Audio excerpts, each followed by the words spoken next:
everybody, and welcome to CommanderCast episode 305, and a happy 2018.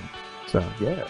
We're your weekly source for community strategy and technology, hosted on CommanderSociety.com and our home site, CommanderCast.com.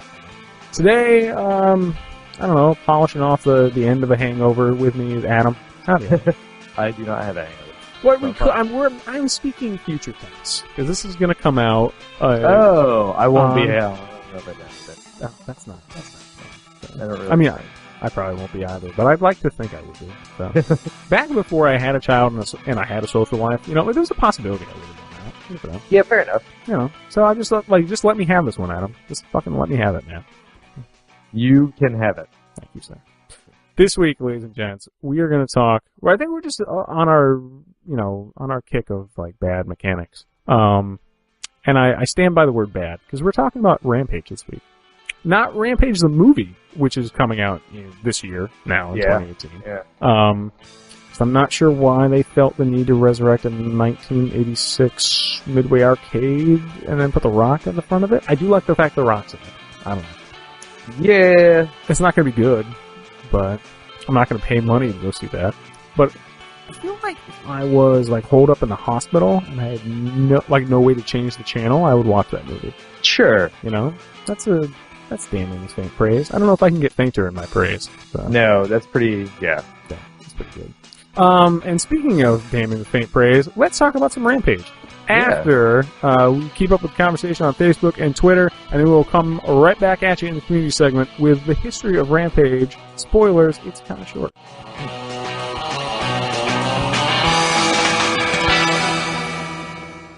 And interstitial music. I feel like I should have some kind of Christmassy music for interstitial. But now that wouldn't even be useful because it's coming out on New Year's, and there's not New Year's music except for Old Lang Syne. I was gonna say Old Lang Syne. What else? Yeah. Okay. Can we finally just translate that fucking name? By the way, can we just Nope. Just. I want the youth to come to that conclusion the same way the rest of us did. Come on. All right. Nope. Fine, Adam. You and your history. I know.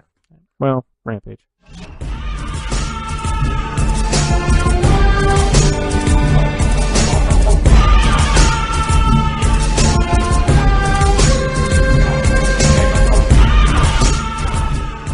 In community this week, ladies and gentlemen, we are going to talk about Rampage. And I'm trying, as I speak these words, to psych myself up for it. If by the end of the sentence I'm not psyched up, I don't know, Adam, you're going to have to fire me. So. Yeah, hey, it happens. So the history of Rampage. So, Rampage was designed by Brian Collin and Jeff Nauman. Ooh, we can actually pin this on a person? This is... Yeah, and was kind of all the rage in 1986. Coming out as a Bally Midway game in arcades, where you actually got to play as large monsters like a King Kong or a lizard or a Wolfman. Rampage was vastly successful and ported to a lot of consoles as well. From there, it has been made into a movie. It has been made into a board game, which there was a legal suit over. Oh, I did not know about the board game. Yeah. And so and Rampage has since been upgraded through the years. And so that's basically where it came from. It was a Midway game, in 1986, and here we are today, still loving Rampage. Adam, I have to ask you possibly the most important question I've ever asked you on this podcast. What's that? Were you the ape, the werewolf, or the lizard? Oh, I think I usually went lizard. I think I would occasionally dabble with the lizard because it was enough Godzilla-like, but I kind of like the wolf.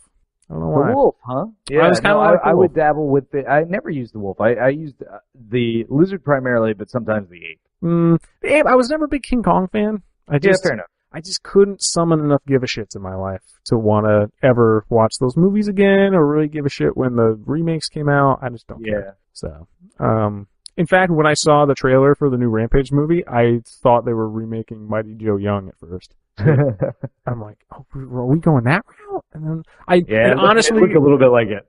It could have gone either way. So it could have, yeah.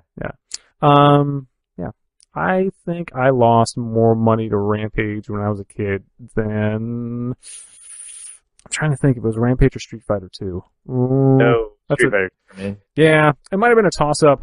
I don't know. I had a couple of buddies of mine who were more into. Would you call that cooperative? I guess that's cooperative building smashing. Kind of. And that they're all like you're not fighting against each other necessarily. It's not that I remember. I don't think you might be able to. I'm not sure.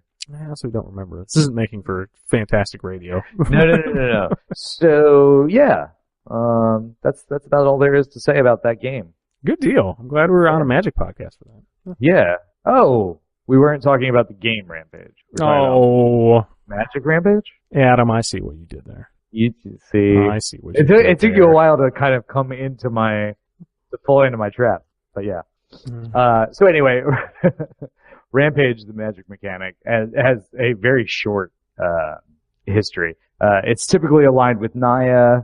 It came out in Legends. I think there was like one card in Time Spiral, but I don't know that we can really count that as like an extension of this because Time Spiral just had whatever. But it realistically ended in Alliances.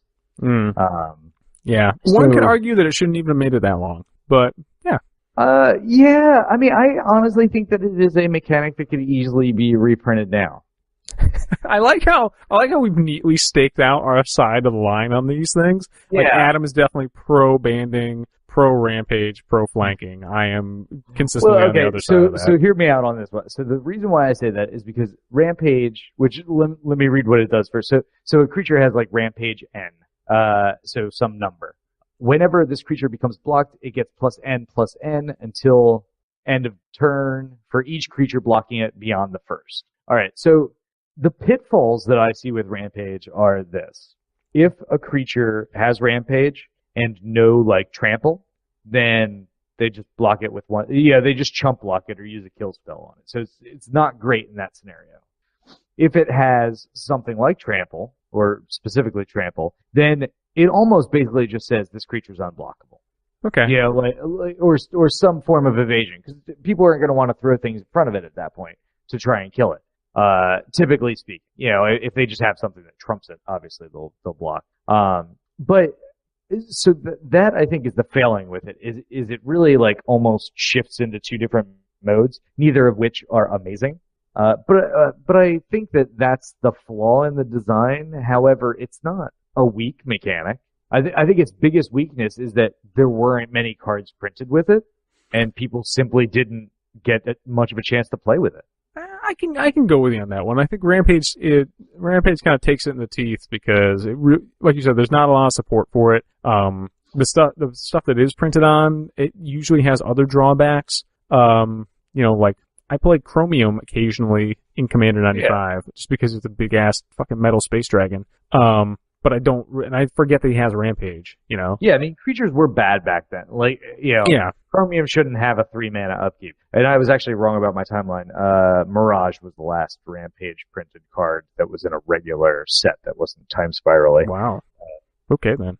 There was only one. But that was the problem. Like, Rampage wasn't something that I think that any meta got to adapt to, including the EDH meta. Like, it's simply not used because it's not a prevalent strategy. You could do something with it, but they never really gave it enough life. Banding was flawed because of the complexity, and they gave it plenty of chance. I mean, there were a decent number of banding cards.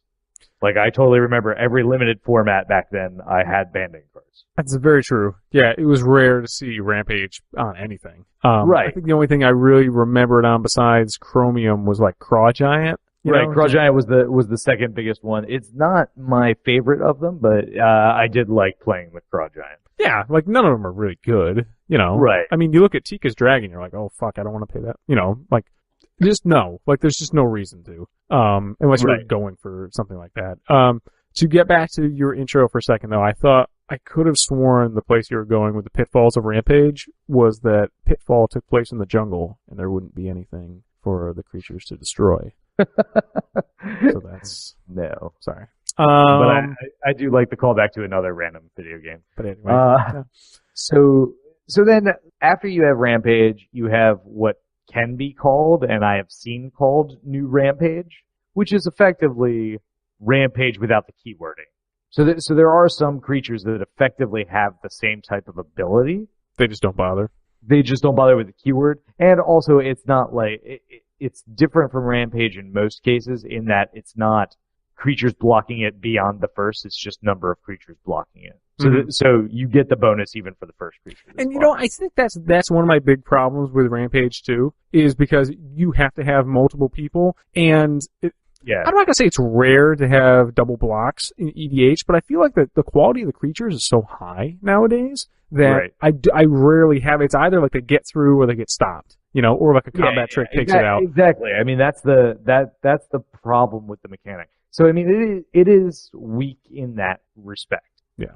I do like where they're going with like new Rampage. I wish they would kind of modify it a little bit. I mean, we'll get into it in the strategy section. But there are that weird times where, you know, R&D will like subtly change a mechanic and then just like put a different keyword on it for no fucking reason, you know?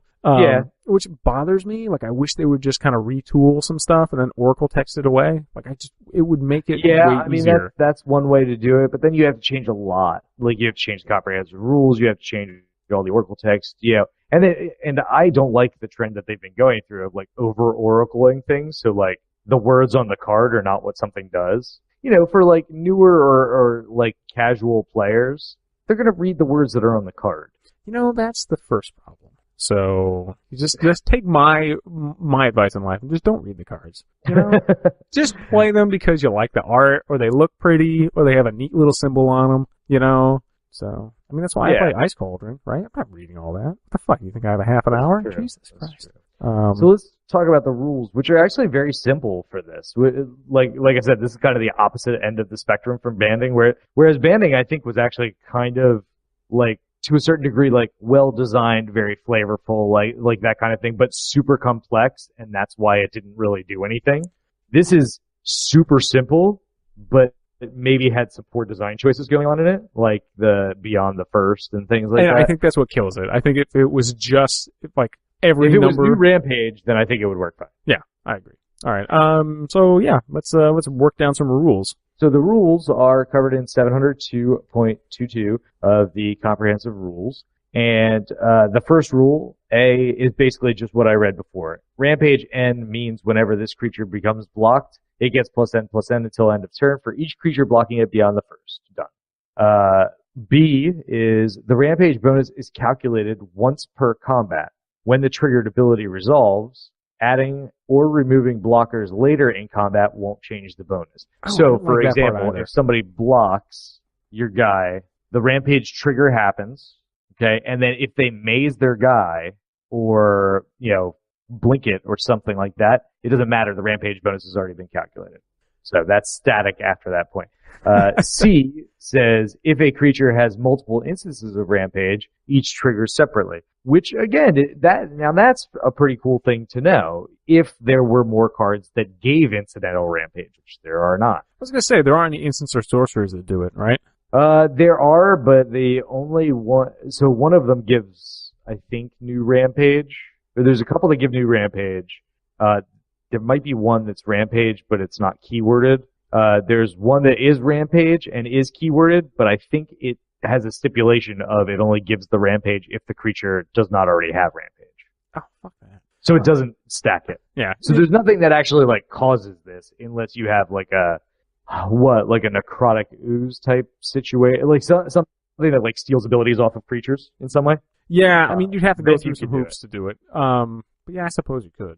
Right. You know, the B part, the part where it's only calculated once per combat. It's funny that you went to the positive about that because I went to the negative. You know, it's true that the nice part is if somebody like takes somebody out of your way, you know, your creature's not going to get smaller. But also if you're adding stuff in to combat, as happens, you flash crap in, you know, here and there. But you've already declared blockers. Oh well, then I just can't play the game. Okay, that's my bad. So, hey, never mind. So just yes, okay. Fine. Just throw the fucking rules at me. Just like, gee, that's not how the game's played. Like, there's like steps to phases, and it's all very complicated. Like, what if you just like took a big pile of cards and push them at your opponent? You could do that. Okay. You could do that. Yeah. I don't think it does anything to the game, but you can do it. Okay. All right. I'm fucking stupid. So, anyway, anything else for community? No, I mean, I think that's it. That's like the overview of this very simple and sadly like I mean, there's literally sad? 16 cards. Is it sad? Like, it's not super sad, but I wouldn't have been upset to see Rampage come back and say, like, Khans of Tarkir. Like, Rampage would not have been horrible to put in the teamer. You know, like it seems like a kind of teamer-ish mechanic, or even the what's the Zergo Mardu? You know, like oh yeah, I can see that. Right, like something that has like berserkers or something along those lines. Like it does kind of fit in with that. So I think that it's something they could go back to, but reanalyze how they design those creatures, you know, and how it might fit in a block, because it could even go in Gruul fairly easily. Sure, I just I don't know. I have a hard place finding. It's going to be super popular, but like I don't think they've actually ever given it a fair shake. I mean, I guess there is something to be said for not giving something that doesn't work a fair shake, though. You know, be like, maybe we stopped this one before it got anywhere. You know, because oh god, what was the energy counters? Is what I'm thinking of. Like energy counters got more than their fair shake. That they just don't do anything enough in our format anyway. In our format, yes. Yeah. And frankly, they dominating standard for what, over a year now. So yeah, but fuck that. There's not other formats. I don't believe in them. You're right. That's what 2017 has taught me. I don't need to believe in other things. So that's fine. I just don't fucking whatever. I don't care if you have videotape evidence, but anyway, yeah. So the Rampage thing seems neat. I don't. My last question before we walk out of this segment slowly is: have you ever seen anyone play a card with Rampage that wasn't Chromium? Are you talking about like EDH in the modern era, or back when Rampage was around? No, like that's not talking about that. So no. Recently, I may have seen even for like some like young Timmy who didn't have a whole lot of money play like a Craw Giant. Okay, all right. You know, because you get the same kind of like, oh, that's awesome. You know, that you did when we were younger and we were playing. And like, I mean, I liked Craw Giant when I was younger too, because it was just this, big beastie thing. And if you try and kill it, and whatever. Yeah. I would play Craw Giant now. So, in fact, looking at the art kind of makes me want to play Craw Giant. But other than that, no, I haven't. No. I don't think that's the wrong call. I'm just going to say it. So. A Legends Craw Giant will still run you a whopping 75 cents. Yeah. Yeah. And they just get cheaper from there. But whoa, holy shit, I just looked at the 5th edition artwork for Craw Giant. Oh, fuck that. No. Is it better or worse? No, much worse. So, really? Yeah. I don't know why. I mean, when you think of Craw Giant, you think of that weird, like, it doesn't say Craw Giant to me. It's just like, it looks like Gollum, you know? Yeah. The old school art with the weird dude who's all, buffed out. Yeah, I didn't like that. Like 5th edition, they made a lot of like changes to art. Yeah, I just like, who green lit that one? Like, what are you wearing, dude? You got like a moss hat, and then you're like, no, it looks like you're moving lamps, not trees. I don't know what's going on with that one. Anyway, this isn't the art episode. So we will kind of wrap this up for community folks. I don't know. Strategy, at least we will talk about some other things that aren't necessarily just Rampage, because again, spoiler, the Rampage section is going to be kind of short. How many Rampage cards are there? I was going to say a dozen. I don't know why I looked at that. So that's way more than a dozen. So. I'm bad at Magic. I'm bad at numbers. They're all very hard things. They are. So, I'm not going to tax my brain an awful lot. That's the other thing I've learned in 2017. I don't need to. So, we're going to walk out of community segment, folks, and then we're going to jump back into strategy with not just Rampage cards, because that would be a 2-minute strategy section, but also some other effects you could use alongside your favorite Rampagers. So stick with us.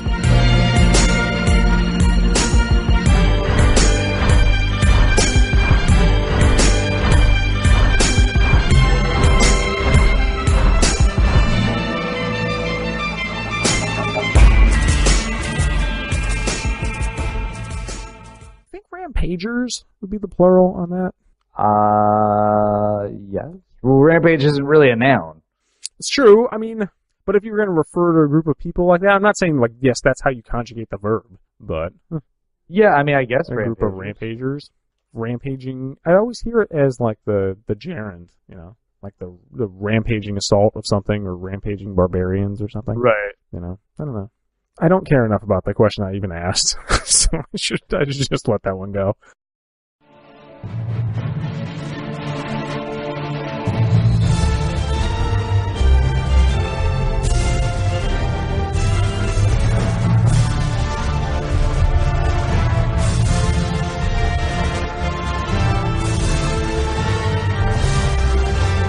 And in strategy this week, ladies and gentlemen, we're going to start off by talking about the limited number of Rampagers that we have, and then go into some other effects that hopefully will help you get there with Rampage. I'm not sure anyone's ever said that sentence before out loud or even in their head, but that's alright, that's the thing. That's what CommanderCast is here for. So, Adam, what is your first rampaging pick? Alright, so my first pick is going to be one that I actually, I played with this card extensively in other formats, and I have thought about putting it in EDH, and I think it's one that you can actually play, which is Guerrilla Berserkers. It depends on what else you have going on in the deck. I don't just throw this in a green. Yeah, that's not. But if you have some of the other stratagem that were the strategies that we're going to talk about, they're playable. So they're 3 green for a 2/3. Sounds bad. With Trample and Rampage 2, and they cannot be blocked by fewer than 3 creatures. So they have Super Menace plus Rampage 2 plus Trample. So if they were to ever get blocked, okay, they have to be blocked by 3 creatures. They would be 8/9s with Trample. So you're either getting 2 damage in, which is probably what's going to happen, or they're going to be 8/9s with Trample. Which those are both okay scenarios. The getting 2 damage in, a little bit on the weaker side. So when we get to our tech about how you can kind of use this to your advantage, I think that these would be one of the best candidates for that kind of use. I mean, what's Magical Christmas Land for this? Against a token deck, maybe? Or just against anybody who has just 3 creatures out? Go to town? I mean, I think anybody who has 3 creatures out. Yeah. I mean, I do like the 8/9. Because you're gonna 3-for-1 them, right? I like that. That sounds good. Right. So, I mean, in most cases, it's not like the perfect thing, Oh, please. Didn't we throw that out when we said we were going to talk about Rampage? Right. But I mean, I think that this is honestly a fun, these are the kind of things, all these other abilities of trample and can't be blocked except for by multiple creatures, etc., that make Rampage good. But without those things, that's why Rampage gets kind of weak. Because you're like, eh. It's true. Yeah, just running out a Rampager on its own, probably not going to get you there. Yeah, but I used to drop these on turn 3, in standard-ish times. Just be like, I'm gonna elf, I'm gonna Guerrilla Berserkers, and then just do that every turn. So I have 4 of them out, and I'm like, I'm just gonna hit you. Just have fun. All right. My first card is actually a double whammy for flavor and for cards today. I didn't even realize this. So Craw Giant was the one we were talking about last segment, is just awesome on its face. It's not really that good, but I like it. 3 colorless and 4 green, so nice and splashable there. 6/4 trample with Rampage 2, because I don't know why, just putting a multiplier next to Rampage makes me like it more. Right. It's not, anyway, whatever. But the thing that makes it kind of a double win is because, spoilers, we're taping this on Christmas Eve, and the flavor text is Harthag gave a jolly laugh as he surveyed the army before him. Ho, ho, ho, midgets! You think you can stand in my way? It's a nice little confluence right there. Yeah, and then just don't look at the 5th edition. Just don't do yourself. Yeah, I mean, the original art is Christopher Rush, which obviously is very good. Yeah. Yeah, I mean, he would be the second playable, or the second most playable, except for the casting cost. The 7 casting cost requiring 4 green is really painful, and that was his problem back in the day too. Even when people were playing it casually, is you're only playing this in a mono green deck. Yeah, it's the Force of Will problem, right? Or Force of Nature, exactly. Rather. And I unabashedly rocked Force of Nature in a 3-color deck because I'm a fucking idiot. But yeah. Yeah, I mean, because I just obviously continue to not understand how the game is played. But I would rock Craw Giant in a really big dumb green deck. I have a deck of just big dumb Timmy creatures that I put together. I think it was Omnath that they had a couple years ago. And I'll occasionally just cycle out whatever the biggest dumbest new thing is in a set that's way too overcosted. That's where my World Spide Worm lurks, even though World Spide Worm is good for other things, but whatever. So I can see putting Craw Giant in. I might put Craw Giant in there just for the lulz. So it'd be fun to see him what people would do. Costs a lot of money. Why not? I mean, yeah, it's 21 cents for the Time Spiral version, so yeah, I think I can. I mean, it's a stretch this year, but I think I can do it. So, what's your second card, Adam? So my second card is Rapid Fire. So it's one of the few like instants that they grant it. You can cast Rapid Fire. I'm sorry, it's 3 and a white for an instant. Cast Rapid Fire before blockers are declared. Target creature gains first strike until end of turn. If it doesn't have Rampage, that creature gains Rampage 2 until end of turn. So this is again like they're so just shy of this being a good card. Like, because I would play the hell out of this if it didn't have that first sentence. If I could just play it as a normal instant, so like after blockers are declared, I could play this. Think about how good that would be.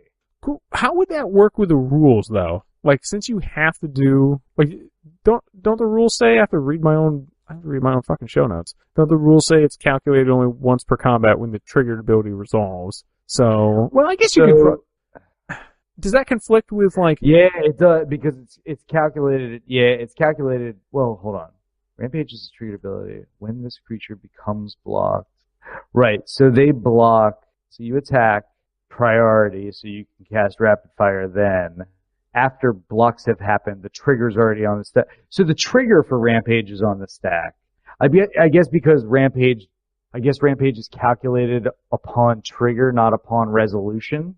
Is basically what happens there, and so that's why. Okay. I mean, it might not work. What am I gonna? I feel like I just asked like a physics professor a question. Like, I don't know. You could literally tell me anything right now, and I'd be like, okay, that sounds reasonable. Because what the fuck? I'm pretty sure that that's the issue. By the way, Rapid Fire is $10. It's holy fuck! Oh Jesus, I didn't see that. I was too distracted by what has to be my now favorite card name in Italian, which is just Attacco Rapido. Attacco Rapido. Yeah, Attacco Rapido. That's so good. So yeah, I mean, like, again, this comes down to the thing that does make Rampage weak is that it was early in design, Legends, when like stuff was written in all kinds of weird ways, and because of that, and because it hasn't really gotten much in the way of reprintings through the years, they haven't modified the rules to it, so it still just works the way that it worked, which is kind of poorly in this scenario. Like, you don't want them to know that you're going to give it first strike in Rampage, but that's the only way that you can cast the spell. So it's just a very weird. I still like this. I think it's still like a decent combat trick, probably super overcosted, but it's cool. And this, I think, is where the design should go. Like, if they bring it back, things that like give your team Rampage or like are able to be used the way that you want for instant speed Rampage, as well as just, some big dump beaters with Rampage. I think that it could be used again, but they would probably lean toward doing it, but calling it something different and making the rules actually make sense for that mechanic. Yeah, I mean, I would like to see it go kind of like the new Rampage thing. If it was a mechanic that just counted the number of blockers, right, then that would be that would be amazing. I think. If it was the new Rampage thing and they just keyworded that, then that would be. Then I'm 100% down for that being a keyword for a set. Like, it's certainly not worth Evergreen, but yeah.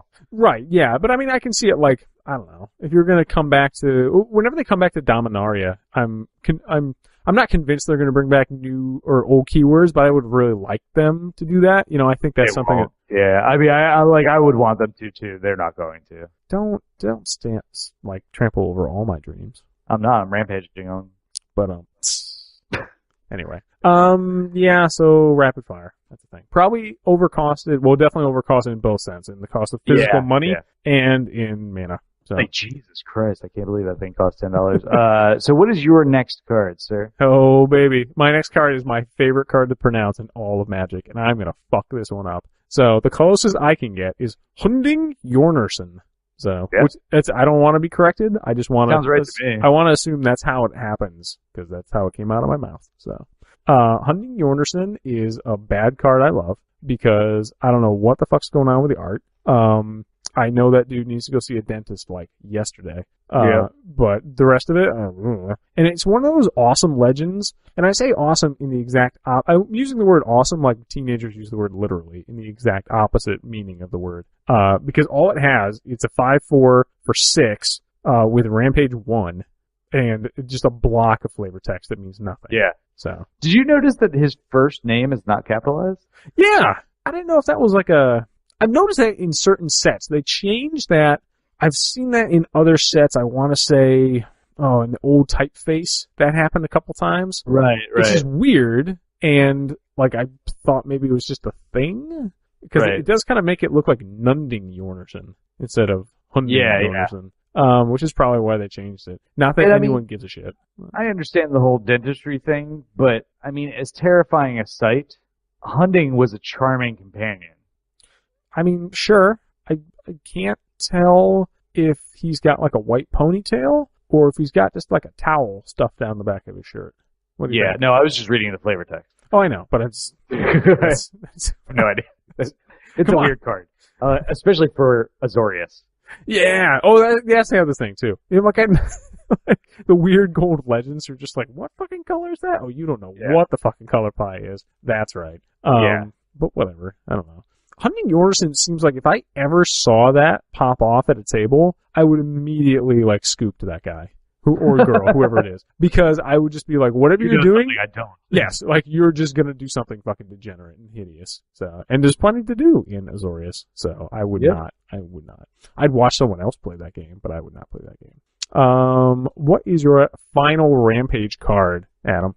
My final Rampage card is one of my favorite from a flavor perspective. And, if Tiny Leaders ever stayed around as a thing, which it didn't, I think this card is super solid in those kind of scenarios.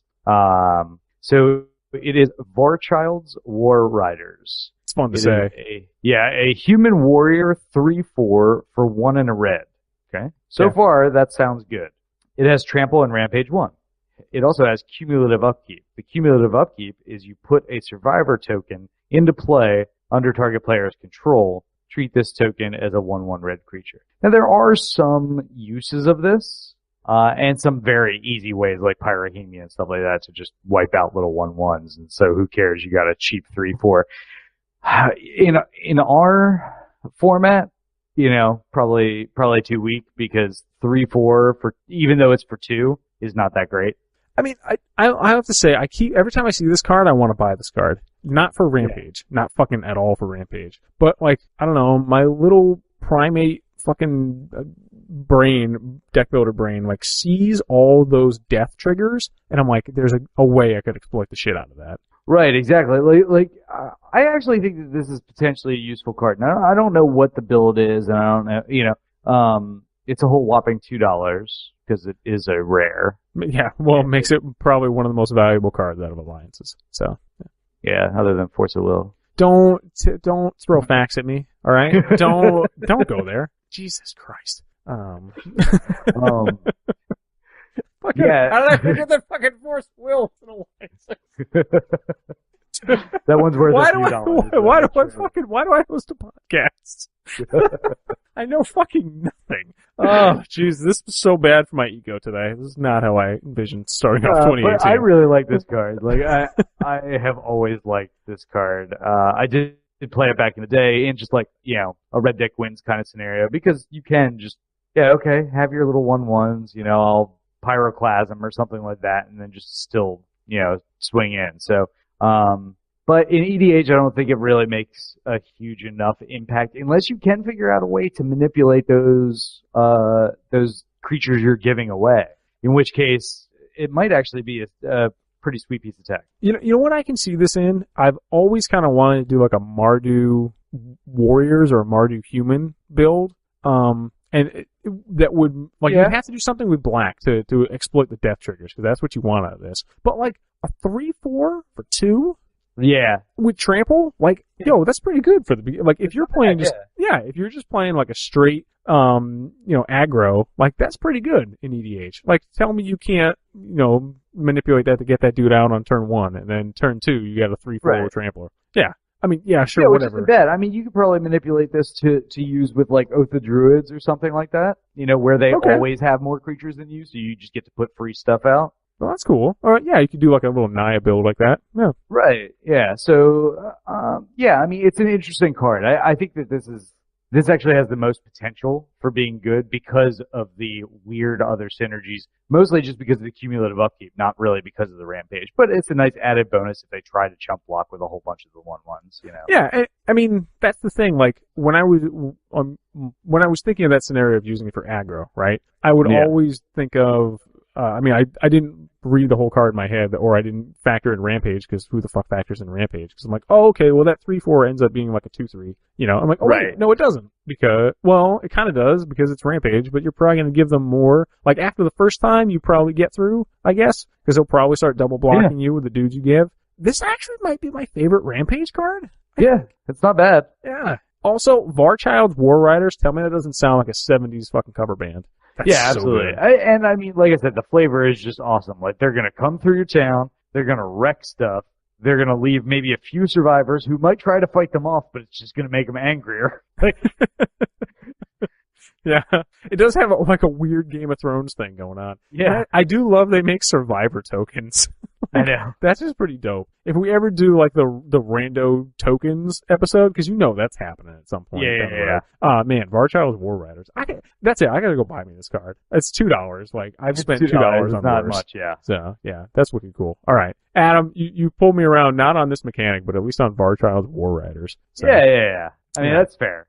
Now, my next card, I don't think I'm going to convince anyone for, but, oh man. Tika's, I don't know. Okay, you can sell me on it, I guess. Tika's Dragon. Like, this thing shows up this thing is always at the other end of, like, I don't know, a card search I'm doing, and like I get to the end of the search and I'm like, oh yeah, Tika's Dragon's a card. And then I totally never put him in anything. Tika's Dragon is probably because he's a 9 mana card. 9 colorless, 5/5. Not great. But the rest of it is kind of neat. So he's got Flying, Trample, and Rampage 4. I don't like this mechanic, but you just fucking put multipliers in front of shit, and all of a sudden, like, I just like it. 4 sounds pretty, sounds pretty good. All of a sudden, like, he might be a 9/9 if you get 2 things to block it, and then, you're still not getting 9 damage through, but alright, that sounds more impressive. Also, dude, just check out the number of fucking fingers that dragon has on his 4 hands. Like, there's like 7 fingers there. I'm not even kidding. There's so many unbelievable fingers going on. And I actually do like the art, so. The art's very interesting. It's not my favorite, but it's unique. It's another one of those, like, styles that you just don't see. You know what kind of reminds me of? You know that knockoff dragon art that's on, like, dragon shields? Like, I feel like this could be that art. Yeah. You know, like, if you're gonna pick up, like, purple dragon shields, like, it should just be Tika's Dragon. Liz Danforth, get on that. My thing with Tika's Dragon, like Tika's Dragon is playable to me, but I mean, very niche builds. I think that you could play this in Scion. Okay, why though? So if somebody tries to, like, think that they're slick and double block Scion, this is a great, like, you pay 2 mana, turn it into this, and it gets +4/+4 and trample. Okay. I mean, like it's just, it actually turns Rampage into the combat trick you want to do. I've considered putting this in an artifact deck before, because it's an artifact creature. I forgot to mention that. It's an artifact creature, so yeah, I mean, you can obviously, like, Urzatron it out fairly easily and stuff like that. Sure, yeah, which helps scale back on the 9 mana. You could do goofy, cost-reducing things to get it down there. I guess. I still have trouble at the end of the day. Like, you still have to play Tika's Dragon. Like, that's. I mean, it's not amazing, but I don't think it's completely without place, which is about indicative of its price. Like, yeah, it's close to $2 for a rare. Like, okay, it's not a 25-cent rare because it's not complete hot garbage, but it's not bad. Yeah. And lest we forget, Adam, it does contain some of my favorite old school Magic text. Because Tika's Dragon counts as a dragon. Yeah. So, just like Baron Master Wizard counts as a wizard. I love that they needed to fucking say that. So, yeah. I love that so much. Cause I just imagine like the comic book guys of the 90s being like, well, technically it doesn't say dragon in the creature text. And like, right. I love that so much. I love that there was ever an art. I love that people wasted breath on that sentence before in the past, and they needed because to they put weren't that on doing the type line the same before. It's true. Yeah. I don't know. I like it. I don't have a good reason. I like it. So that kind of, that's Rampage. Like, we didn't say all of them. But... No, but so let's talk about the actual like strategy. If you're going to play Rampage cards, what kind of things you want in that deck? Meaning, there is no Rampage deck. Let's be clear. There's just not enough to do it. There's no Rampage deck. But if you're playing a deck with some of the other mechanics that we're going to talk about, then I think that a Rampage creature or two, if you're in the right colors, is not a bad thing to have. So the first thing that we can talk about is lore effects. You want to describe to the people what lore effects are? Oh, buddy. Lore used to be my jam. So much so. Yeah, me too. So much so that I built... This is how bad a fucking Magic player I am. I think I've mentioned this before, but who's the Gorgon creature that like you dump your hand and get 7 cards every turn? Oh, Damia. Damia. So I built a Damia Sage of Stone deck once that was purely built around lure mechanics. And so I played Damia because she's one of the few legendary creatures in that color that has Death Touch. Like, if you're playing Damia for the Death Touch, like, fucking, what are you doing with your life? That's the question. I had to have like a little come to Jesus moment about my own strategy and deck building. And so I built it entirely around lure effects, and it was fucking garbage. It still goes down to this day as the worst deck I've ever built in my entire life. I'm actually ashamed of that deck. It was just so bad. Like, so fucking bad. It did nothing. Like, there was no way I was ever gonna make it do something, because as I'm sitting there trying to put Death Touch creatures out and, like, bullwhip them into attacking me. Oh, fuck, we forgot to put bullwhip on this list. Which is, by the way, we need to put bullwhip on this list. But bullwhip makes them attack you. We don't want that. Yeah, isn't that what you want? Like, that's what I wanted to do in that. We want them to block us. You don't get a benefit off of us blocking them. Fuck it. Then again, back to the goad thing. Oh, Jesus Christ, I can't play this fucking game. God damn it. But anyway, like, that deck was bad. Like, you don't win a game by trying to lure creatures. But they're based around a card called Lure, which goes all the way back to Alpha. And I always really dug the Ansymatics art on this one, because I know it's a golden apple, but it always looked to me like a coiled serpent in the apple. It's like, there's something in the apple, like a reflection or something. Yeah, like it's like a skull, I think, now that I'm looking at it now, like in the... It is. Yeah, there's like a metallic apple with a skull reflected in it. I just thought it was always super cool. I love that art. Anyway, so Lure is super simple. It's just a 1 colorless and 2 green aura. It just has all creatures able to block enchanted creature do so. So obviously this comes in handy when you play Rampage. Right. So if you are already playing lure effects for some reason, like maybe you are trying to live the dream that we tried to live in casual back in the day, of like all the lure effects plus all the thicket basilisk type creatures and stuff like that.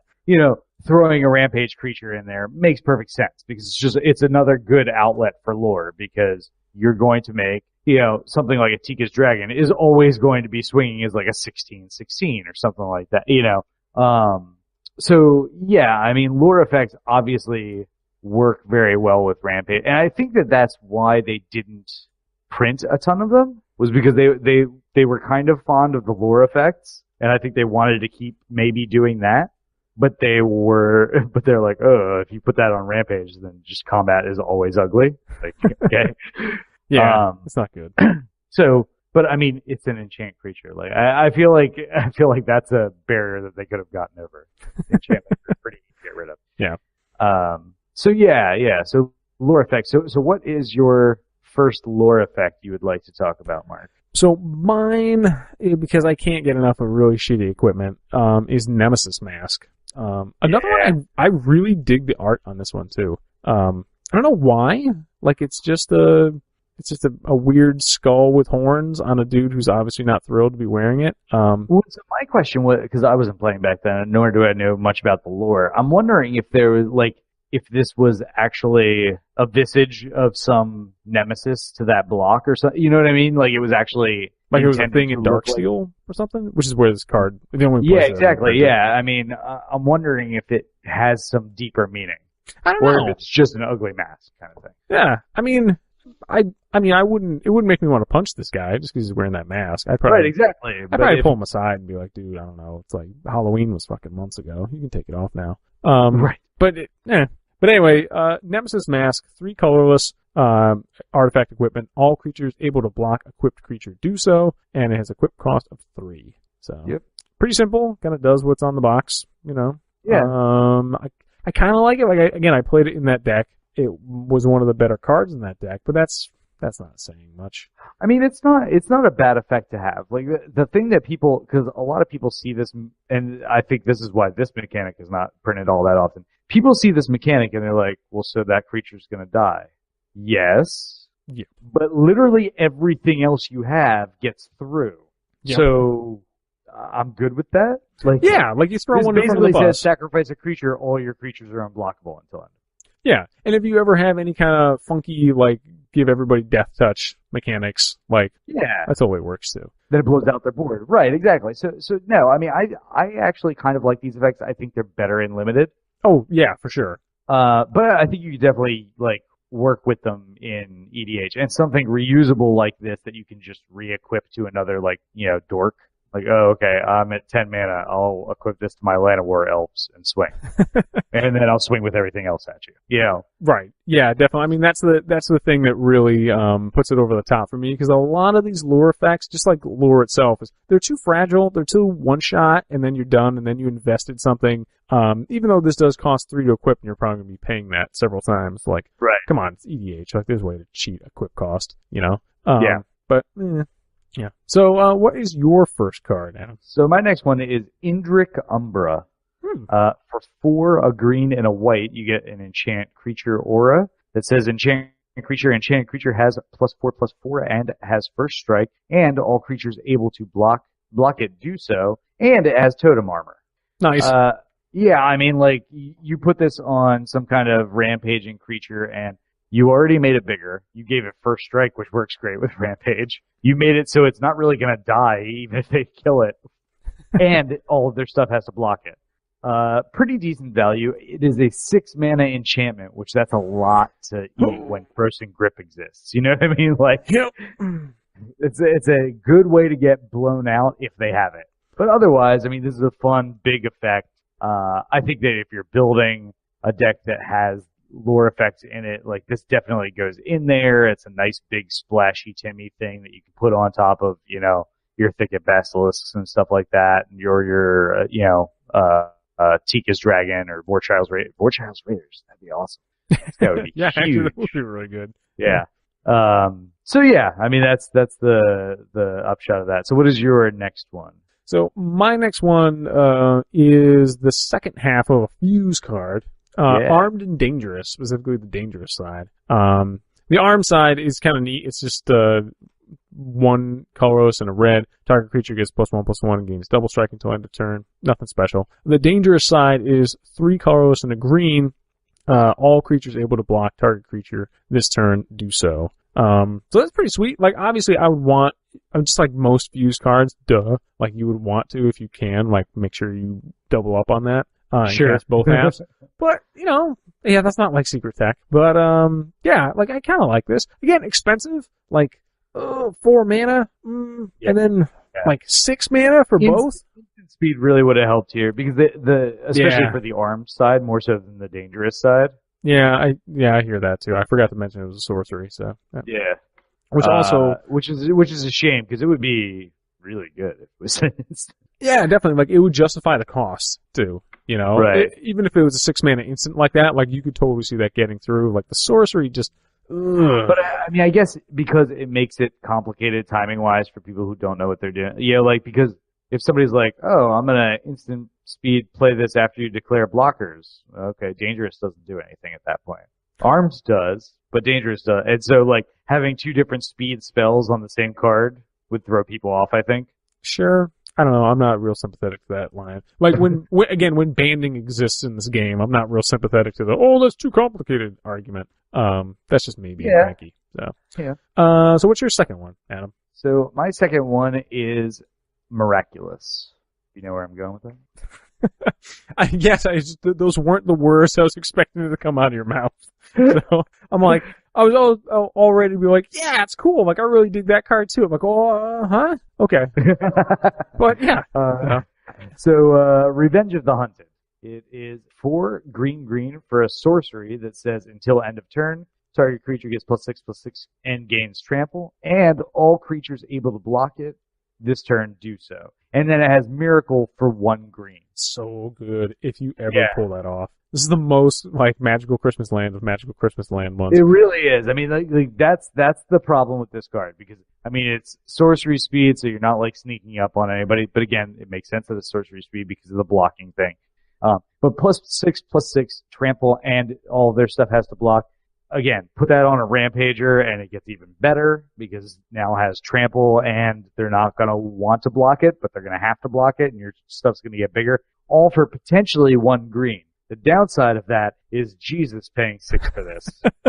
I have unmiraculously cast this on like a 1/1 Death Toucher and cleared a board before. Even paying it 6. Be done, sure. You know, like I felt fine about it because I'm just like, have I paid 6 for a board wipe? Yes, I have. So, you know, and this would be like a very narrow board wipe in a sense, but you have to have so many other pieces and, you know, don't do that. Like, if it happens, that's great, but, I don't know.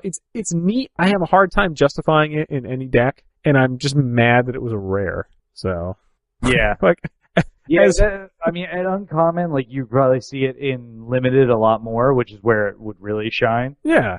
And, I mean, because that was never making constructed, never. Standard. Like, honestly, I don't know why. I'm like, broken record, Magic player, like, this would be an Onion article, fucking headline. Like, Magic player doesn't understand why rare costed things isn't uncommon, you know? Right. Like, but this one especially because I have so many copies of this card because Avacyn Restore was the last box of anything Magic product that I bought that wasn't just like a Commander set. Right. So, like, I have so many of these, and every time, I think I have like 3 that I busted out of that box. And like, the first time I'm like, and the second time it's like, oh. And by the third time, it's like really? It just reminds me of the time that fucking World... disappointment. Yeah, like the time that I got 4 World Slayers out of a box of like Magic 2012 or something. It's like, what the fuck? What god did I anger? You know? I mean, look, I opened so much 4th edition that I think I probably had like 20 of each mana battery. But those are the bad times.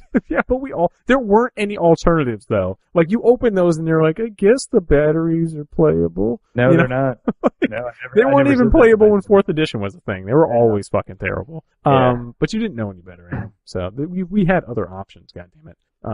But anyway, yeah, Revenge of the Hunted, probably don't play it, but look, so. What is your next card, sir? My next and last for the lore effects would be a card type that I wish they would bring back. Because I just kind of like Lizards. I don't know. Tempting Lizard. Lizard Tribal? Yeah, let's go with that. Sure. You need a Lizard Lord? Yeah, and an illicit Lizard. That's a card I wish they had printed. Anyway, 2 colorless and a green. Summon Lizard. It's a 2/2. But the cool thing about Lizards is not ever the actual card itself. It's all when it becomes an aura. That's the funky thing about Lizards. Yeah. So for 1 green, tap it, and Tempting Lizard loses this ability, and the ability was all creatures are able to block enchanted creature, do so. It becomes an aura enchantment with enchant creature. Attached to the target creature, you may pay green to end this effect. Like, I like the fact that, like, even back in Stronghold, they had this, like, morphing idea behind, behind enchantments, because there's, enchantments could be a 2-for-1. Enchantments are the weird thing that, like, you have trouble moving around, but now when you can kind of, like, move it in between things, and I don't know, like, I've played Tempting Lizard in a regular deck that had nothing to do with a Rampage or nothing to do with other, even shitty, like, Death Touch effects. Like, I've just played it in other things. And it's been kind of fun, because it's not a huge investment. It's 3 mana. I personally like the way that this works more than the way that Bestow worked.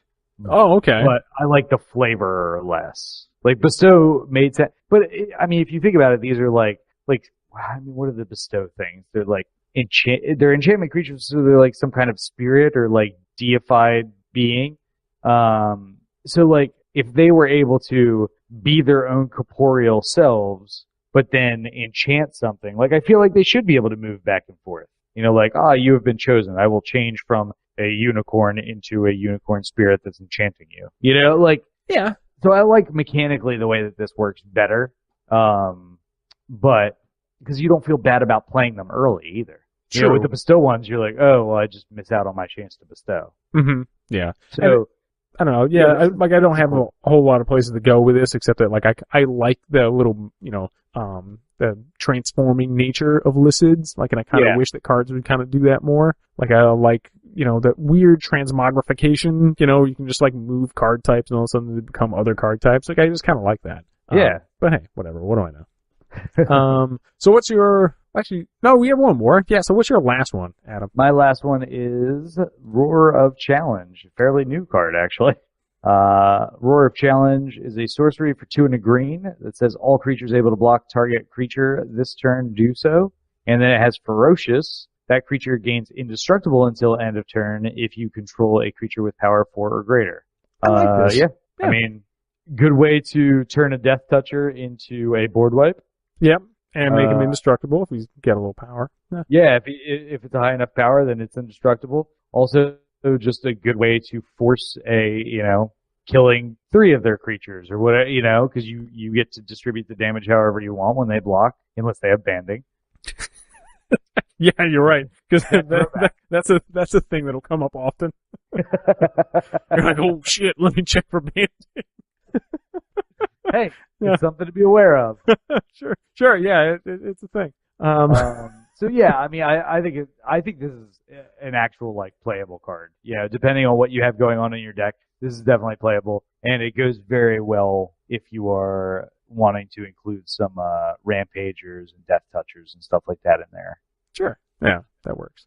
All right, so that kind of wraps it up for lure effect, but there's another keyword, of course, in the long history of keywords of Magic, that also kind of does the same thing called provoke, that we would be remiss if we missed it. So, provoke comes from, just like lure, comes from the card of the same name, which has some dope Therese Nielsen art on it. Like, I really like the original art. Oh, I don't remember it. I'm gonna look. Yeah, the conspiracy art is really cool. That one's kind of like a weird Monsters Inc. thing that I can get behind. So I don't hate the new art because it's Kev Walker and I kind of like everything that dude does. But, you know, speaking of good artists, like Therese Nielsen, like the Miri going after like a Dark Angel, like I'm down with that, man. Right.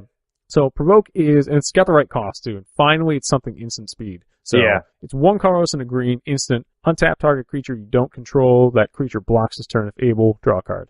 So. Yeah, I mean, it's got a lot of good things going on for it. Like, it facilitates, its first sentence facilitates its second sentence. Yep. It's instant speed, and it says draw a card. Like, that's overall not bad. Yeah. Like, this almost says kill target creature. Yeah, it's pretty good. Like, I feel like this is, it's not like the proto fight mechanic, because the fight mechanic existed in different ways before. But it's just a different way to do that. You know, and the nice part is, exactly. Yeah, and you never get a cantrip on the fight mechanics, or rarely, I should say. Right. And you rarely get it this costed too. So I'm a big fan of Provoke. Like, I just have a couple copies of Provoke just lying around just because. I'll occasionally just throw them in like a green deck, you know? Because there's times when you're just like, all right, I need to kill your commander, or I need to kill your whatever with my fucking Craw Giant. Right. I don't know. So it totally works in those decks. It's cheap as shit. Like, even the original Stronghold is 16 cents. Well, yeah, I was gonna say. I mean, it's not a super popular card, and it was common in every printing. So yeah, it's definitely a playable card. It essentially, I mean, I was likening it to the exact same thing. This is instant speed fight, more or less, plus draw a card, which is playable. Yep. You know, I mean, especially if you're in like mono green. Yeah, you know, definitely. So you don't have a lot of creature destruction kind of options. This is a way to get there. It works. So we don't have to go through all of these. I think just because this is the worst reason for reading out a card, but I'm going to go first because it's one of my favorite cards to read. Brontotherium? I think Brontotherium is go with it. The word. We'll go with that because it's also, I don't know, it's like a 5-legged creature, I think, or no, it's a 6-legged creature. It's like pissing on something. I don't know. It's. I would go with 5. I don't see the 6th, man. I don't see the 6th leg anywhere. There's like a trunk or something coming out of its neck, but that's not a leg. Yeah. Know? I have always been weirded out by its random extra limb as well. Yeah. So like maybe it's not lifting its leg because maybe that's not where it does its business anyway. Maybe it's just kind of poking out of its side. So, and who am I to say any different to Brontotherium? Because if I was looking down this thing, I would be like, you, buddy, you have as many legs as you want. I don't give a shit. That's fine. You do you. Brontotherium is a 4 colorless and 2 green beast. He's got trample and provoke because they took the card and they turned it into a very simple keyword. I like that. That's a neat one. I wish they had done that with lure, but then again, it would just be this. So. Yeah, I mean, I think that provoke is another one that I feel like didn't get its fair shake. I mean, there's 10 cards with provoke on it. Yeah. And one of them is an uncard. That is also true. So, I mean, yeah. I wish there was more to this. Just like I wish there was, I don't really wish there was more to Rampage, but I like provoke more than that. So they do go together well.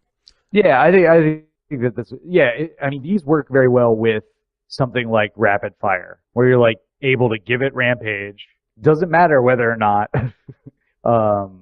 they get to know that first, but it gives it first strike, it gives it Rampage, it already has provoke, so you know that it's going to hit something, I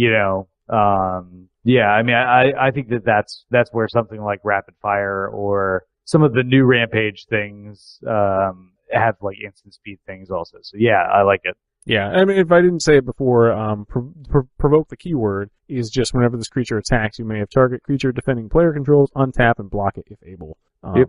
Very cool. I'm going to make a bad analogy, but it makes sense in my head. So, I think provoke and Rampage, they're not like the chocolate and peanut butter of Magic because those are good things. So go with me on this one. So when I was in college, I had a job where I had to go walk past a particular subway every night. So I usually picked up subway on my way to work. And I would get bored of the regular things every once in a while. So, I'd walk in, I knew all the guys who worked there. I'd be like, buddy, just surprise me. And so one night, this dude's like, look, man, I'm going to make you the sandwich. It's going to look disgusting, but just try it. It's going to be good. If you don't like it, you don't have to pay for it. We'll just say it was whatever, we'll throw it away. I'm like, all right. So he made me a garden burger sub and then that wasn't the weird part. I'm like, whatever, I can get down with the garden burger. Yeah. He put ranch dressing and marinara sauce on it. Nope. And then that's what I mean, right? So just go with me on this analogy. I would have handed it back to you. I wouldn't even try it. So the ranch dressing and the marinara sauce, like individually, are pretty good sauces. They're not my favorite sauces. So they're like the provoke and Rampage. I would say Rampage is definitely the ranch dressing in this scenario because I don't really care for it, but I wouldn't turn my nose up at it. Whereas marinara sauce is something I generally like. So, there was that, and I'm like, all right, so I had eaten worse in my life, sure. So I tried it, and it was actually really good. So I'm not going to say that. Things to not say to your girlfriend. Yeah, I wouldn't recommend this. I can't recommend this in good conscience to anyone else. I want everybody who was listening to actually put all of that together. But, provoke and Rampage, they kind of go together like ranch and marinara sauce. All right.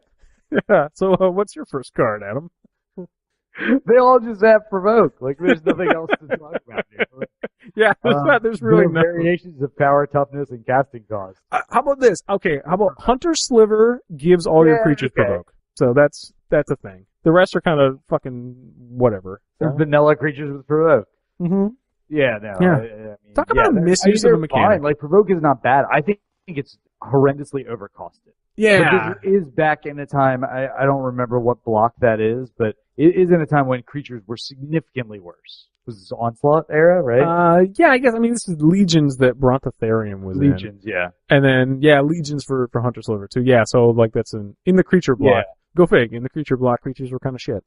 Except for Slivers. Creatures weren't great, no. It was starting to uptick, but it still wasn't there, now creatures just do all the things.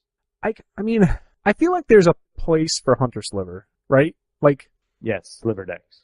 Isn't it outside Sliver decks? Again, I'm the what? Timmy and I don't even like Sliver decks. Like, I just don't like Slivers. But it's just me. I just feel like it's like, I don't know, I feel like it's like tribal decks on easy mode. I just can't. I'm sorry for how condescending that fucking sentence sounds. I'm a fucking bad human being who can't play Magic, so keep that in mind when you listen It's not to this. easy mode for your wallet. No, it's totally not. It's super popular. Slivers are not my thing. But I would do like Changeling deck and throw Hunter Sliver in there or something stupid like that. Yeah, it could, I'm not saying it's without place, but it's not even one of the good Slivers. Yeah, no, that's 100% true. I just feel like I could put it someplace. Don't use that sentence out of context. So, with that, we should probably move on. Because I think we just ran out of places to put stuff. So we're all done with strategy this week, folks. I'm gonna try and learn how to play this game and learn how to talk at the same time. The two are not going together well this week. It's just not happening for me. I don't know. I mean, have you read these cards out loud? Like, they don't go together normally. I do like, come on, man, Feral Throwback. That sounds cool. That sounds so flavorful and sweet. And, I don't know, Croson Vorthine? Or Vorine, rather. Vorine. Yeah, I like Vorthine better. Vorine? Sure. Yeah. Yeah. Hey, Feral Throwback is amplified.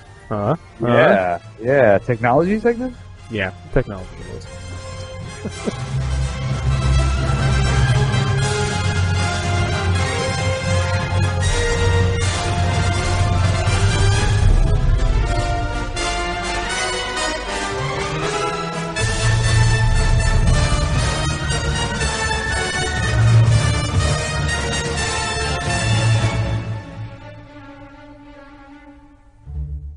Now that we're solidly in the interstitial, can we just make a solemn pledge to never do the Amplify? Oh God, episode? It is bad. That and what was the Kithkin one? Reinforce? Yeah, can we just can't. Yeah. Sometimes you just have to. It's like I don't know, an intervention. You'd be like, nope, you've done too much. So yeah, an Amplify would definitely be it. So, although I almost put this in a B stack, but yay, technology.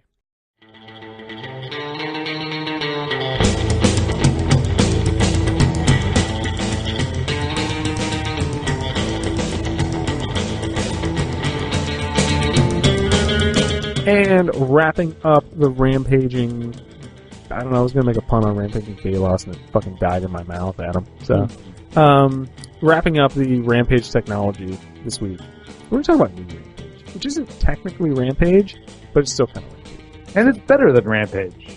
I mean, I will say this, how about, I like the names of the cards better. I mean, I think they actually function better as well. They do function better. Yep, there's totally a thing there too. But come on, like read these card names and tell me these things aren't so good. So, yeah. So what is your first new Rampage card that you would like to talk about? Oh, I am purely picking these cards based on their names. Like I have no other criteria here. So, Gang of Elk. Yes, this is what I need more of in my life. Gang of Elk is an Elk Beast, 5/4, 5 colorless in the green.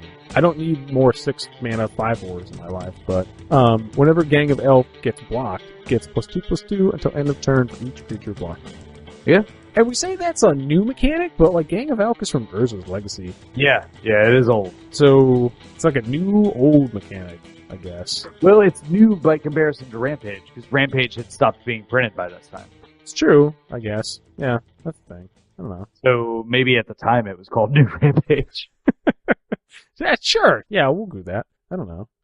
It's also called Gang of Elk, so I'm down with that, man. Adam, what's your first one?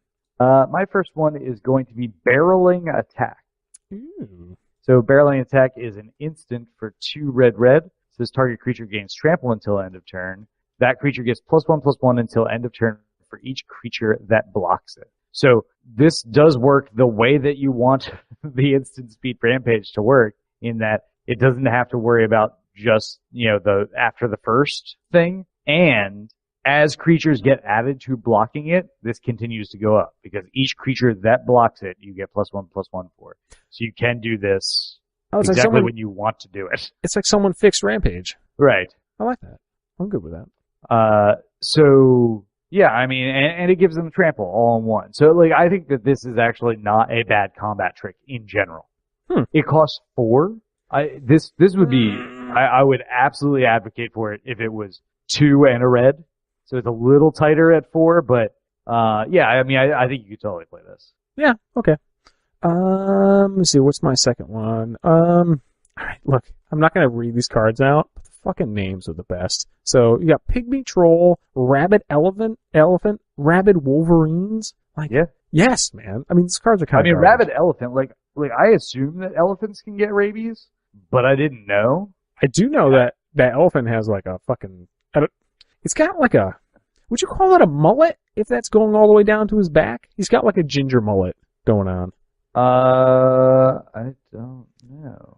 I mean, aside from the question of whether elephants can be rabid or not, just like, who cares? Like, I want to talk about I'm more mullets. interested in the science of like, because that would be a dangerous animal. Like, a rabid elephant? Yeah. I mean, sure, like, elephants are fucking dangerous as shit anyway. I understand, but that would be more dangerous because it would actively want to kill everything. I mean, can't an elephant just get pissed off? Maybe this is like a... They're territorial, but I mean, if you leave them on their own, they're fairly docile. I heard, again, this is me spouting off random shit on the internet, but I could swear to God that I had heard a story about how elephants, if you mistreat them, or if you just, I don't know, if you don't treat them enough, like, they're incredibly intelligent animals that, like, will get wicked pissed off and will intentionally murder your ass. Oh, like, yeah. You know, I mean, I've seen video of such things. Really? Okay, I mean, maybe that exists. That's a thing. No. I've seen like videos of like zoo elephants or like circus elephants. Like if a trainer is like just pissing it off, like it just starts kicking them like until they don't move anymore. Oh fuck. Yeah. Again, like I remember even when I was a kid, like going to the circus and having clearly in my mind like, we should not be riding these things. We should not be in the same room with these things. Like, look at the size. Yeah, I mean, it's kind of neat in the same way that, like, it's neat for me to, I don't know, drink a beer and watch NASCAR with my uncle because I'm only watching for the crashes, you know? Like, that's it. Like, I'm not watching, like, watching elephants do tricks, I don't think is, like, the bear on the unicycle and everything. Like, that's not super exciting. But I think it's more exciting than NASCAR. I mean, yeah, we're clearing a low fucking bar here. So. Yeah. I don't think there's a whole lot of like Venn diagram overlap between NASCAR fans and Magic fans. So I think we're probably safe on that one. Like we can probably take a big steamy shit on NASCAR on this show. The next set is going to be Race World. No, it's not. No, it's not. I hope it is, just so I have like prophetic. Well, I mean, what was the one we just came off of? Like Kaladesh? Like that was kind of Race World. Like they had vehicles and races. Did have pod racers, yeah. Yeah, so it was kind of pod race world. You know, that's fine. I would be down for, I know it's never going to happen, but I wish Magic would just go like full on 70s sci-fi so we could have like Death Race 2000 or something. I would love for them to actually go sci-fi. I would love for them to go Western. Yeah, I'm totally down with that. I don't like Westerns, but like, you know, guns plus magic, like I feel like there's like some Jonah Hex type stuff going on there. They have mined some really cool, interesting things. Like you can call Kaladesh cultural appropriation, probably not without justification. But like what they do with Innistrad and like going back to like the Prussians and like Prussian design aesthetic and costumes, like that's way cool. You know, like I'm down with that. The cultural appropriation thing, probably not. Like Chandra probably shouldn't be white, but whatever. We're just gonna go over this. Yeah, that was. Yeah. That's kind of fun. Yeah, but anyway. So many ways you could have wrote that differently, but yeah. Seriously. But anyway, let's talk about my next pick. My next pick is Sparring Golem. I dig the art on this. Wicked cool. I think same artist as Nemesis Mask, too, so maybe that's why I like this dude. Oh. So, Sparring Golem, 3 colorless, 2/2, artifact creature Golem. Whenever Sparring Golem becomes blocked, it gets +1/+1 until end of turn for each creature blocking it. Very simple, but very cool. So, I don't know. Yeah. Or maybe I should take the very out of it. It's kind of cool, but I still dig it. It's kind of cool. And I mean, I think it's a playable card. Again, if you're building that deck where you have all the lore effects and things like that, and you can kind of do something cute with it, it's, you know, it definitely works. I can see putting this in like a, I don't know, I have a bunch of goofy artifact decks that they have a little bit of death triggers for artifacts in it, you know? So like that's kind of a neat thing to ensure, instead of just a straight sacrifice effect, like that's kind of a neat thing to ensure this thing is going to the graveyard and I can pluck it back out again. So, yeah. Well, I guess it doesn't ensure because it's whenever it becomes blocked, but whatever. I'll throw I'll throw a lure on top of it or some silly shit. Just play it with Sun Titan, you can keep getting it back. Hey. Next one. Adam, what you got? Beastmaster's Mage Mark. I love the Mage Marks. Like I like this cycle regardless. Really? I did not realize this was a cycle. I mean, like it might even be irrational, but like when I first read them, because I think I was like getting back into Magic and just like doing research, and I missed out on all of Ravnica. I read them and I was like, these are cool. These are like the best enchantments ever. I mean, they're kind of neat. I'm not gonna lie, but sure. Okay. What do you got? Yeah. No, I mean, I was probably more hype on them than they deserve. But Beastmaster's Mage Mark is 2 and a green for an enchantment, enchant creature. It says creatures you control that are enchanted get +1/+1. It's kind of cool. Mm-hmm. whenever a creature you control that's enchanted becomes blocked, it gets +1/+1 until end of turn for each creature blocking it. That's very strong. Like if you're playing an actual like aura-based deck, like an enchantress deck that's focused on auras, that gives all of your creatures or most of your creatures new Rampage. That's cool. That's kind of neat. Yeah. So new Rampage plus Anthem. Yeah, I have totally overlooked this card. And actually, like I have to, back in our notes, in our show notes, for podcast topics, I have like, hey, we should go back and do like a retro cycle review of a specific mechanic. I'm going to put Mage Mark in there because some of these are pretty cool. I'm not going to go over all of them, but man, that's kind of neat. All right, you sold me on Mage Mark. Are fun, yeah. Yeah, you didn't sell me on Rampage. I'm still kind of where I'm at with Rampage. But, I didn't think that was going to happen. No, but I try to keep an open mind. You sold me on banding. I'm still in the same spot about flanking. But you sold me on banding. So I like to think that at least it is a possibility that I can, turn the tide on some things. That's all we can do. Yeah, that's it. All right. What's my last one? Retaliation. So Retaliation it's kind of, I don't understand why I don't see this card more, to be honest. Because it's a full team effect. And I don't think I've ever seen a full team effect for this that was on like a regular permanent that wasn't a creature. Anyway, Retaliation is a 2 colorless and a green enchantment. Each creature you control gains whenever a creature you control blocks it. This creature gets +1/+1 until end of turn. It's on Beastmaster's Mage Mark. Fine, but you know what I mean. Like auras. Yeah, Retaliation, absolutely. Like this card, I think that's totally playable. This is a 21-cent card from Urza Saga. First of all, like that sentence doesn't happen very often. And second of all, like I think I need to buy this card. Yeah, I mean it could go in like an elf deck or like any kind of token deck. Like you're basically making all of your tokens blocking, or if they're blocked, they're 2/2s. Otherwise, they're 1/1s. Okay, that's just value. Yeah, and that can like just enough like creep over the top a little bit for certain things. Yeah, you know what? I'm picking up a copy of Retaliation and Varchild's War Riders. Yeah, so, there we go. I pity the person who has to dig through the fucking poor stack of boxes in the back of the card shop wherever I place this order. But I'm ordering those 2 cards. So, what do you got for your last one, Adam? Last one is going to be pretty simple. The new Rampage thing that we've been talking about? Yes, sir. It's just going to give that to all slivers. Okay. So Spine Sliver, it's a 2/2 for 2, a green and a red.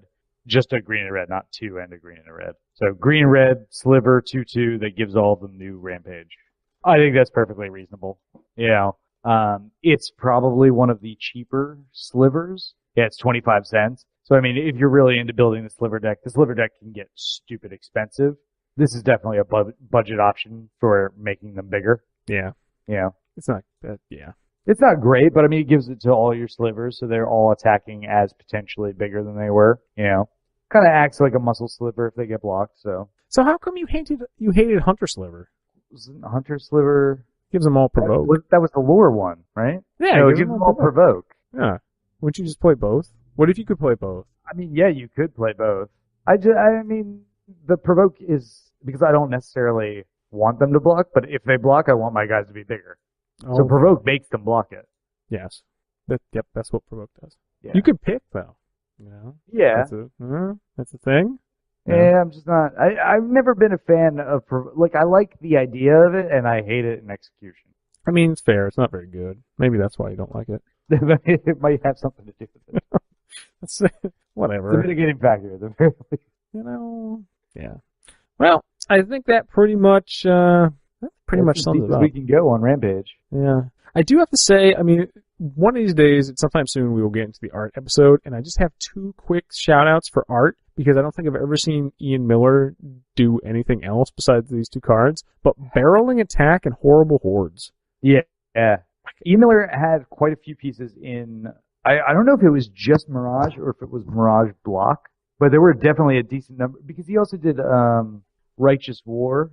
Oh, yeah. Okay. And Tanawa. Oh, that's true.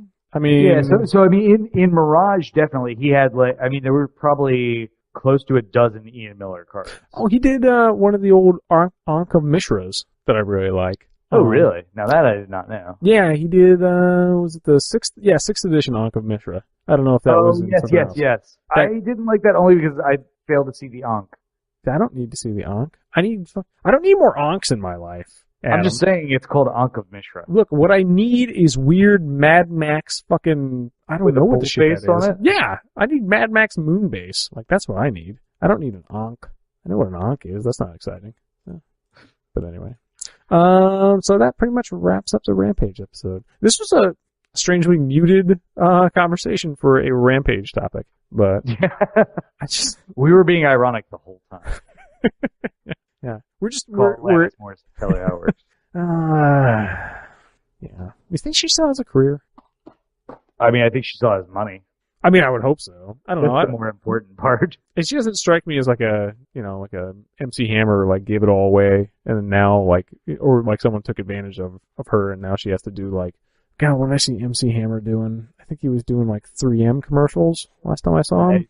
Nice. Yeah, she hasn't hit that wall yet, but I like that. My favorite part of that so far is that you pointed out, like, she doesn't seem like MC Hammer to me. No. She doesn't. I don't think she seems like MC Hammer to anyone.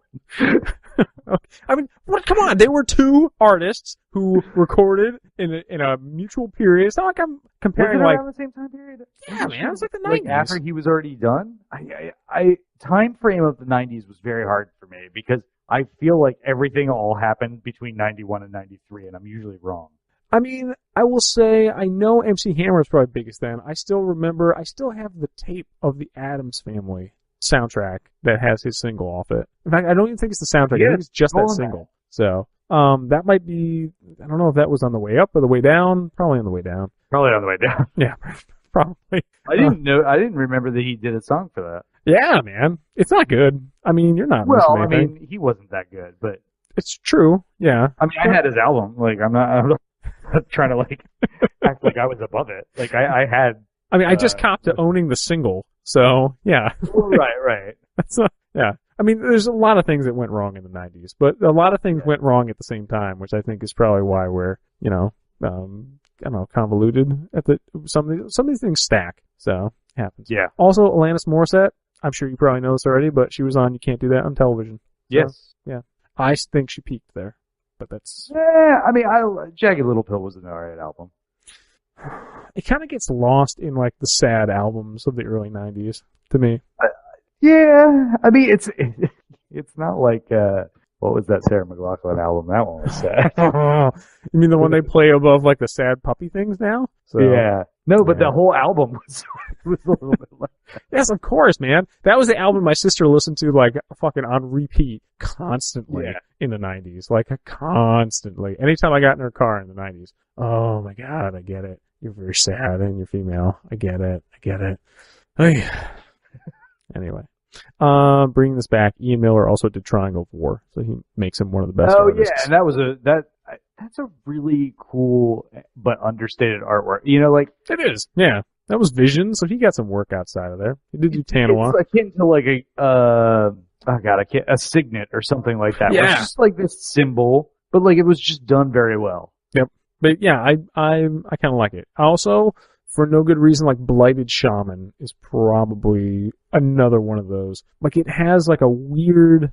You can get down on the Ian Miller. Maybe we're not going to be all disagreements in the art show. Okay, yeah, like it's got a thing like brushwag, like that. Yeah. Like, what the? I don't know, man. It's literally a brush with like a hedgehog coming out of it or something.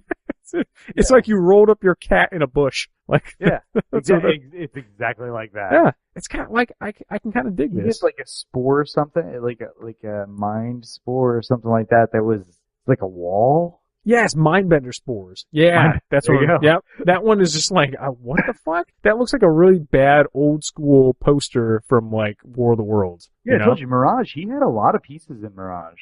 Yeah, he did some like Odilic Wraith. He's kind of cool. Like, oh yeah. That thing looks weird.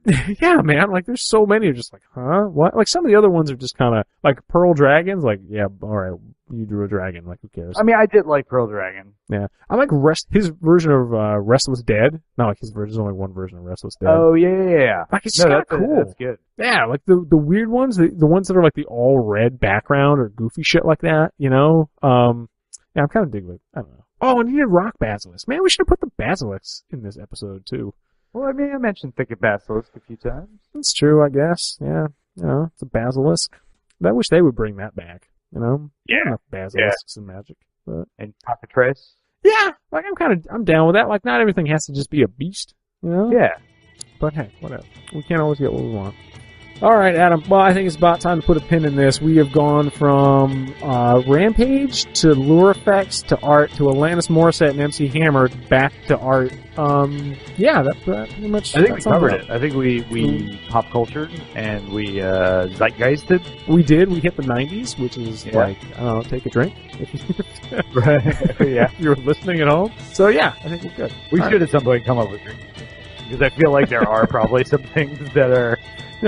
Actually, you know what? Put in the comments, people. What are the things that we accidentally talk about every time? I would love that. Throw them into drinking games. I would love that for two reasons. One, I need more reasons to drink in my life. And two, fair enough. Not like 2017 didn't give me enough. But anyway, and my first letter to Calvin and Rachel was literally like me giving them a drink. Nice. So I was like just me being an ass and like calling them out on verbal tics and like giving them a drinking game. So I'll have to resurrect when that. Adam brings up a card you've never heard of, take a shot. You'll die in 5 minutes. Yeah. When Mark fucks up the rules of the game. Yeah, don't. Maybe like, I don't know, maybe moderate that one a little bit. I don't know, man. But anyway, folks, so that is it for Rampage, and we are going to slide on into the outro.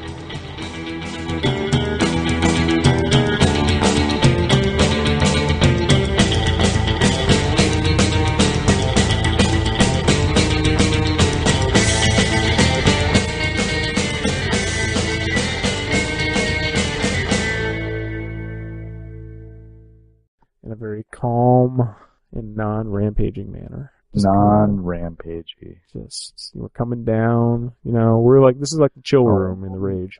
So, you know, we're going to sit there, we're going to do a little ASMR on the outro. Yeah. We're going to be the Revengers. Yay. Outro.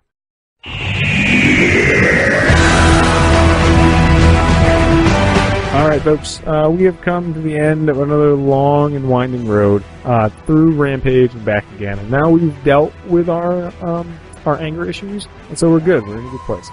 So, Adam, if people want to tell you about their favorite Ian Miller art, where should they hit you up?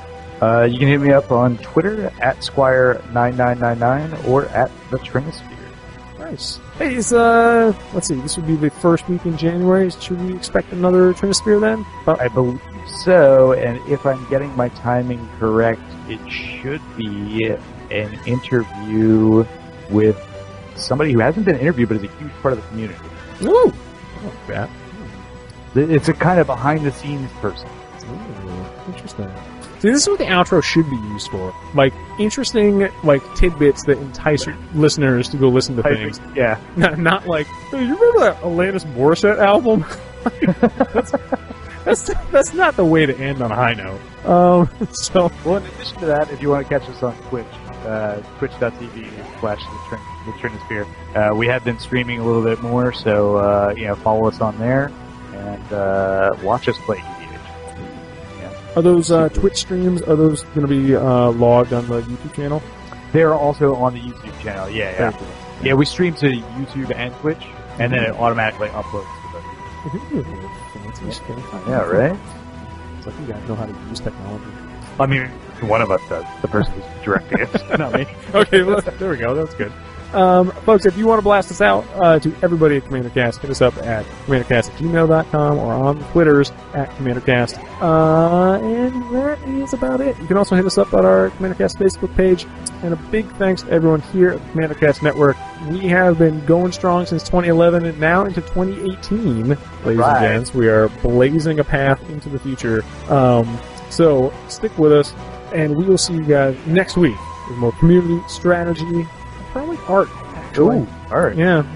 So, until then, let's get it!